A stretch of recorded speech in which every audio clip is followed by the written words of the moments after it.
అదే నేనైతేనా ఈ పాటికి ఖచ్చితంగా చంపేసేవాణ్ణి అని ఒక వ్యక్తి అంటే, నువ్వు చెప్పింది నిజమే స్టీఫెన్. నేనిప్పుడు మీరు రాహుల్ని కొట్టిందంతా కూడా వీడియో తీశాను. ఇదంతా రేపు న్యూస్ పేపర్లో హెడ్లైన్స్ లో వస్తుంది. అండ్ అది ఖచ్చితంగా ఫేమస్ న్యూస్ అవుతుంది. బహుశా చంద్రయాన్ లాల్ వీడియో కంటే కూడా దీనికే ఎక్కువ రెస్పాన్స్ రావచ్చు అని అన్నాడు మరొక వ్యక్తి. చుట్టుపక్కలున్న గెస్ట్లందరూ ఆశ్చర్యంగా అసహ్యంగా జరిగేదాన్ని చూస్తూ వాళ్ళ ఫోన్స్ తీసి రాహుల్ని కృతిని పిక్స్ తీస్తూ ఉన్నారు. 2 days బ్యాక్ లాల్ ఫ్యామిలీకి చెందిన చంద్రయాన్ మనోహర్ కాలనీ ముందు మోకరిల్లి ఫేమస్ అయ్యాడు. ఇప్పుడు రాహుల్ అతనికంటే ఎక్కువ ఫేమస్ అవుతాడనుకుంటా అని మాట్లాడుకుంటున్నారు అందరూ. స్టీఫెన్, నువ్వు చాలా తప్పుగా మాట్లాడుతున్నావు. నువ్వు చెప్పిందేది నేను చేయలేదు, కానీ ఎందుకు ఇన్ని అబద్ధాలు చెప్పి నా పరువు తీస్తున్నావు అని అన్నాడు రాహుల్. ఏంటి, ఇంకా నిన్ను నువ్వు సమర్థించుకుంటూ ఉన్నావా? నువ్వలా చేసుండకపోతే నేనెందుకు నిన్నిలా కొడతాను అని కోపంగా అన్నాడు స్టీఫెన్. రాహుల్ తన గురించి తను ఎక్స్ప్లెనేషన్ ఇవ్వాలి అనుకున్నా అది అధ్వానంగా మారిపోయింది.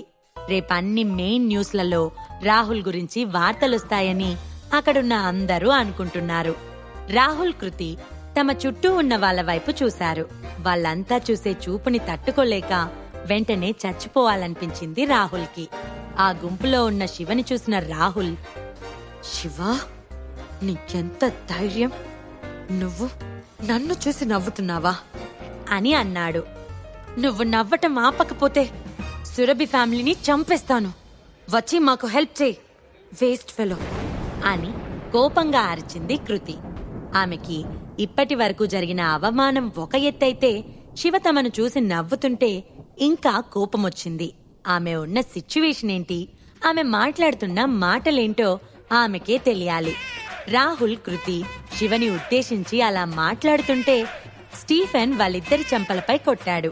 వాళ్ళు తేరుకోవడానికి 2 నిమిషాలు పట్టడమే కాదు, మూతివాసి పెదవి అంచు నుంచి రక్తం చిమ్మింది. మీకెంత ధైర్యం? నా ఎంటర్టైన్మెంట్ సెంటర్కి వచ్చిన అతిథిని బెదిరిస్తారా? ఇక్కడికొచ్చే అతిథులందరూ నా దేవుళ్లతో సమానం. వాళ్ళకేమైనా ఇబ్బంది కలిగితే నేనస్సలు చూస్తూ ఊరుకోను అన్న స్టీఫెన్ ఒక మందపాటి కాగితాల కట్టను తీసి రాహుల్ మొహంపై విసిరేశాడు. ఇదిగో చూడు, నువ్విక్కడికొచ్చి ఉచితంగా వ్యభిచారం చేసి దీని తాగిన ఖర్చులకు సంబంధించిన పేపర్స్, వాటిపై నువ్వు సిగ్నేచర్ చేశావు అని అన్నాడు. ఇవన్నీ ఎప్పుడు చేశావు అని పాలిపోయిన మొహంతో అన్నాడు రాహుల్. ఇంతకుముందు తను స్టీఫెన్తో కలిసి వర్క్ చేశాడు.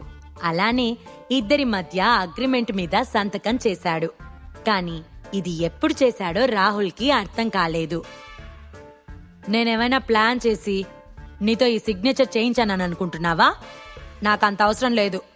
నువ్విన్ని రోజులు ఇక్కడ ఫ్రీగా ఎంజాయ్ చేశావని నిరూపించడానికి ఇవే ఆధారాలు. మై డియర్ గెస్ట్, రాహుల్ యొక్క లైఫ్ మూవీ ఎంజాయ్ చేయడానికి మీకు ఆసక్తిగా ఉందా? ఇంకా నా దగ్గర అతని గురించిన డీటెయిల్స్ చాలా ఉన్నాయి, కానీ నాకు కాస్త మంచితనం ఉంది. ఇంకా అందుకే నేనవి బయట పెట్టలేదు అని తను ఎంతో గొప్ప వ్యక్తిలా ఫేస్ పెట్టి అన్నాడు స్టీఫెన్. రాహుల్ మొహం మాడిపోయింది. అతను రెగ్యులర్ గా లేడీస్ కోసం ఇక్కడికి వస్తూ ఉండేవాడు. వచ్చినప్పుడు డబ్బులు కూడా ఇచ్చేవాడు. కాని స్టీఫెన్ ఇలా అందరి ముందు తన సీక్రెట్ ని బయట పెట్టి హేళన చేస్తాడని అతను అస్సలు ఎక్స్పెక్ట్ చేయలేదు. ఇది తన రెస్పెక్ట్ ని గంగలో కలపటమే. చూడు స్టీఫెన్, నువ్వు చాలా బ్యాడ్ పర్సన్వి. అబద్ధాలన్నీ నా మీద వేస్తున్నావు. ఇలా చేస్తే నీకొచ్చే లాభమేంటి అని ప్రశ్నించాడు రాహుల్. అదే సమయానికి నందన్ ఫేస్ పై స్మైల్ తో రాహుల్ కృతి దగ్గరికి వెళ్లాడు. హే రాహుల్, నువ్విది ఎక్స్పెక్ట్ చేయలేదు కదా అని హేళనగా నవ్వుతూ అన్నాడు నందన్. అతను ఎంతో కాలం నుంచి ఇలాంటి ఒక రోజు కోసం ఎదురు చూస్తూ ఉన్నాడు. ఇప్పుడు అతనికి చాలా హ్యాపీగా ఉంది. నువ్విక్కడికెలా వచ్చావు అని షాక్ అవుతూ అడిగాడు రాహుల్. అతనికి స్టీఫెన్ ప్రవర్తన, నందన్ అక్కడ ఉండటం చూస్తుంటే ఫ్యూజులు ఎగిరిపోయాయి. వీళ్ళిద్దరూ కలిసిపోయారా? అసలేం జరుగుతుంది అని అనుకున్న రాహుల్, మీ ఇద్దరు కలిసి నన్ను ఫూల్ని చేస్తున్నారా అని గట్టిగా అరిచాడు. ఇన్ని సంవత్సరాలు తన డబ్బుని పవర్ని ఉపయోగించి నందన్ని ఆడుకున్నాడు. కాని అతనిలా ఎదురు తిరుగుతాడని రాహుల్ అస్సలు ఎక్స్పెక్ట్ చేయలేదు. ఏంటి, నీ వెనక స్టీఫెన్ ఉన్నాడని నా ముందు నాటకాలాడుతున్నావా? నేను నిన్ను చంపడం క్షణాల్లో పని. కాబట్టి నువ్వింతకు ముందు ఎలా ఉన్నావో అలానే ఉండు అని విసురుగా నందన్తో అన్నాడు రాహుల్.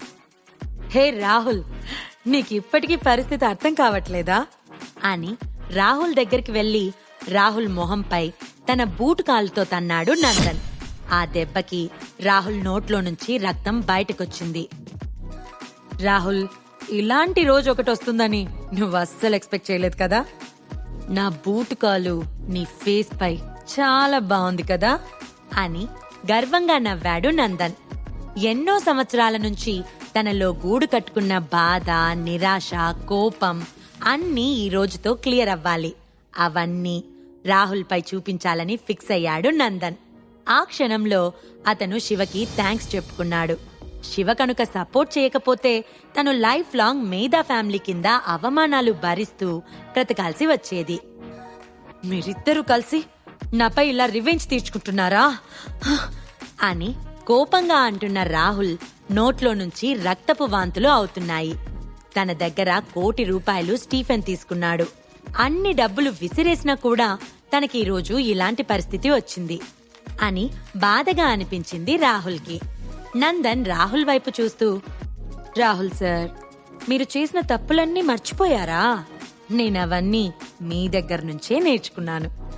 అలానే వాటిని మీపై ఎలా ఉపయోగించాలో కూడా నేర్చుకున్నాను. నువ్వే దీనికి పునాది వేశావు. ముందు మా అమ్మని కిడ్నాప్ చేశావు. అలానే నాపైకి మనుషుల్ని పంపించావు. దాన్ని నేను తిప్పికొట్టాను. నిజానికి నువ్వు వాడే మెథడ్స్తో పోలిస్తే నేను చాలా బెటర్ అని మరొకసారి తన బూట్ కాల్తో రాహుల్ మొహంపై తన్నాడు. రాహుల్ అవమానాన్ని తట్టుకోలేకపోతున్నాడు. ఇన్ని రోజులు మేధా ఫ్యామిలీ కింద కుక్కలా పనిచేసిన నువ్వు ఈరోజు నాపై తిరగబడ్డావు. అసలైనా స్టీఫెన్ నందన్ కెందుకు హెల్ప్ చేస్తున్నాడు? ఈ నందన్ వెనుకున్న బిగ్ షాట్ ఎవరు? అతని వల్లే స్టీఫెన్ వాళ్ళకి మద్దతిస్తున్నాడా అని ఆలోచిస్తున్న రాహుల్, చాలా ఎక్కువగా మాట్లాడుతున్నావు అని లేని ధైర్యాన్ని కూడా తెచ్చుకొని అన్నాడు. తన కళ్ళు చిన్నగా చేసి, నువ్వింకా నన్ను తిట్టడానికి ధైర్యం చేస్తున్నావా? నీకింకా అర్థం కావట్లేదా? ఈరోజు నీ లాస్ట్ డే అని అన్నాడు Nandan. Rahul, please save me అని భయంతో వణుకుతూ రాహుల్ని హక్ చేసుకుంది కృతి. స్టీఫెన్, వాళ్ళిద్దరినీ డైనింగ్ రూమ్ కి తీసుకొనిరా. ఈరోజు మనం ఎలా అయినా వాళ్ళ దగ్గర నుంచి ₹1,00,00,000 తీసుకోవాల్సిందే అని అన్నాడు నందన్. కృతి కళ్ళు భయంతో నిండిపోయాయి. ఇప్పటికే వాళ్ళని పిచ్చిగా కొట్టటం వలన వాళ్ళిద్దరి డ్రెస్సులు పూర్తిగా పాడైపోయాయి. జుట్టంతా చింపిరిగా అయింది. మొహంపై రక్తం కారుతుంది. వాళ్ళకి స్టీఫెన్, నందన్ దయ్యాల్లా కనిపిస్తున్నారు. మీకు కాస్త కూడా జాలనిపించటం లేదా? మరీ ఇంత అన్యాయంగా ఎలా బిహేవ్ చేస్తున్నారు అని అడిగాడు రాహుల్. శివ తన వైఫ్ సురభికి ఇబ్బంది కలిగించే వ్యక్తులను క్లియర్ చేశాడు. ఇప్పుడు శివ నెక్స్ట్ స్టెప్ ఏంటి? మెహ్రా ఫ్యామిలీతో అతను ఎలా డీల్ చేయబోతున్నాడు? ఈ ప్రశ్నలకు సమాధానాలు తెలుసుకోవాలంటే నెక్స్ట్ ఎపిసోడ్ వినాల్సిందే. క్రింద ఇచ్చిన లింక్ ని క్లిక్ చేసి పాకెట్ ఎఫ్ఎం యాప్ ని ఇన్స్టాల్ చేసుకోండి.